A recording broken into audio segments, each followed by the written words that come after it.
etanol no Brasil? E é a parte difícil agora, no curto e médio prazos. Quer começar você? Bom, certamente, olhando pelo lado do private equity, o que ocorreu desde mais ou menos no meio do ano passado foi os investidores de private equity, fossem fundos soberanos, endowments, etc., tinham volumes enormes de compromissos com investimentos em fundos. Para aqueles que não conhecem o funcionamento dos fundos de private equity, os fundos são lançados, os investidores se comprometem a investir, mas o desembolso eles só fazem conforme existem os projetos, vão necessitando capital. Então, é como se fosse um passivo oculto no balanço desses investidores, e os números eram muito grandes. Nós estávamos vivendo aquela mesma euforia que estava sendo vivida em todos os mercados, obviamente estava acontecendo no portfólio desses investidores, então era uma fase de abundância de caixa e etc, etc. Mais ou menos no meio do ano passado, quando já havia uma queda nos mercados, principalmente na Bolsa Americana, e posteriormente, depois de setembro, houve uma paralisação nesses investimentos, e acho que a palavra de ordem, basicamente, em todos os investidores é, por favor, não me chame capital. Embora eles estivessem comprometidos a fazer esses investimentos, estavam atravessando momentos de liquidez complicado e, naturalmente, evitando que, se aquele capital fosse chamado, eles teriam que realizar perdas grandes vendendo outras participações para fazer aquele investimento. Esse quadro já mudou hoje. Então, houve aí, de fato, um período que não houve... nem novos fundos foram captados, nem tampouco, se houvessem, também não haveria o desembolso por esse problema generalizado. Mas esse problema já passou, os investidores já têm, na grande maioria, já levantaram essa barreira de não me chame capital, a gente já vê o dinheiro circulando outra vez. Obviamente que é um dinheiro com uma característica um pouco diferente, né? Quer dizer, pelo mundo inteiro, todo mundo fala em achar uma barganha, achar um negócio muito barato, porque está na crise, quem tiver dinheiro faz... Isso não é exatamente assim, né? Mas certamente há muitas oportunidades,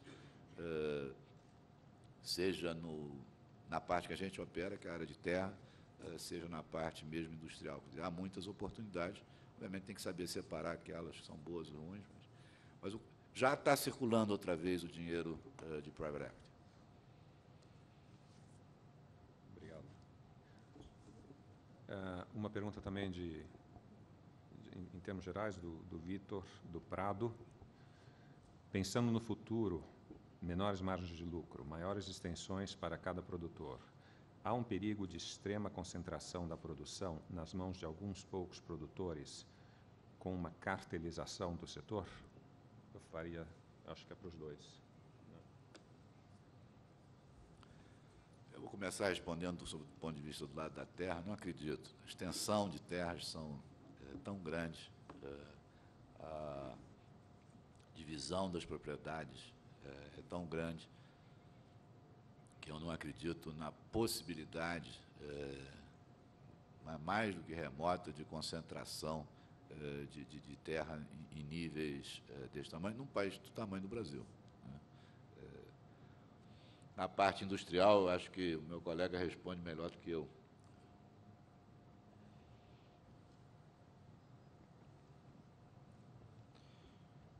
Well, if we think about Brazil, I think that it's about 300 companies which produce ethanol in Brazil, so we are far from a cartel now. What could happen probably if, well, again, it's crystal ball. How is restructuration going to happen? Will there be some champion? Will oil companies take a big share or not? I've no definitive answer to that. Ok. A questão da cartelização sempre passa pelo tema de se é possível ter alguma atividade reguladora do cartel ou não, caso seja necessário, né? Esse é sempre o problema dos cartéis em vários países do mundo, e alguns com sucesso maior que outros. Tenho aqui uma pergunta. Olha, tem uma pergunta aqui que eu não consigo ler. Se quem escreveu quiser remandar, tem a ver com alienação fiduciária, se a alienação fiduciária funciona. Não tem o nome e eu não sei se eu vou conseguir ler isso aqui. Quem escreveu, se quiser fazer a cortesia de me mandar de novo, um pouco melhor. Obrigado. Tenho aqui do Fúvio Pilege, para o Luiz. Existe alguma diferença substancial no contrato que vocês fazem com usinas com relação aos contratos feitos com as destilarias? Esse risco da destilaria é percebido? Na verdade, nós não temos nenhum contrato com destinaria. Não por qualquer tipo de posição prévia, mas talvez por coincidência, os nossos contratos todos são com usinas, né? Certamente, um contrato com uma destilaria agrega um pouquinho mais de risco do que com uma usina, mas nós não vivemos esse problema ainda, não saberia quantificar que tipo de prêmio adicional isso significaria. Tá, Luiz. Ainda para você. O setor, foi uma citação sua, que o setor sucro-alcooleiro praticamente não depende de qualquer subsídio, dito por você. Quando estaria o etanol pronto para competir com seu concorrente em condições tributárias equânimes? Essa pergunta Quem é o concorrente? é pergunta de $1 bilhão. Estou entendendo que o concorrente deve ser o petróleo, né? Petróleo, né? Conforme todos nós sabemos, quer dizer, o regime tributário na cadeia de petróleo no Brasil varia de forma enorme. A aplicação da CID, por exemplo, a utilização da CID como compensador de preço torna essa resposta muito, muito difícil, né? O que eu acredito é que, cada vez mais, depois que se instalou essa enorme base para a distribuição de etanol pelo país inteiro, depois da tecnologia do Flex, depois que praticamente acabou quase todo o subsídio que havia na questão de agricultura. A agricultura, no passado, teve grandes subsídios. Na verdade, eu acho que a gente já está preparado. Agora, realmente, com a questão fiscal, ela é sempre extremamente complexa no Brasil. Não só essas diferenças enormes de ICMS de um estado para o outro, mas principalmente a existência, por exemplo, da CID e a incidência ou não, né, o uso ou não da CID, como, por exemplo, nos dias de hoje, né, onde é CID ou é preço, né? É uma coisa bastante complexa, né? Aproveitando que você está na linha, how do the returns on your investments in Brazilian ethanol compare to your other global investments? Well, we have many, as I tried to show, we have many different classes of assets and funds. But so of course, we cannot compare, for example, a power income fund in Canada with a agri-land fund in Brazil. They are certainly very different, and the returns are very different. And for sure, we are at the top margins of the returns. And in our fund, in our agri-land fund, our benchmark and our goal is above 20% IRR.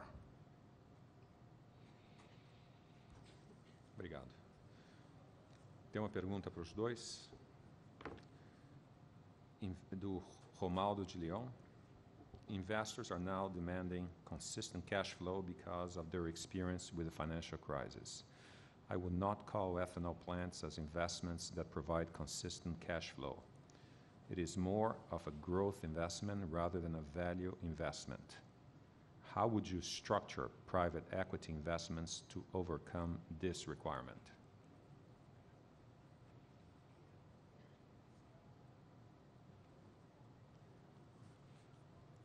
Well, I would start answering just saying that, well, I would say that I cannot answer the question related to the industrial side of the business because it's not part of our strategy. Our strategy is exclusively on land.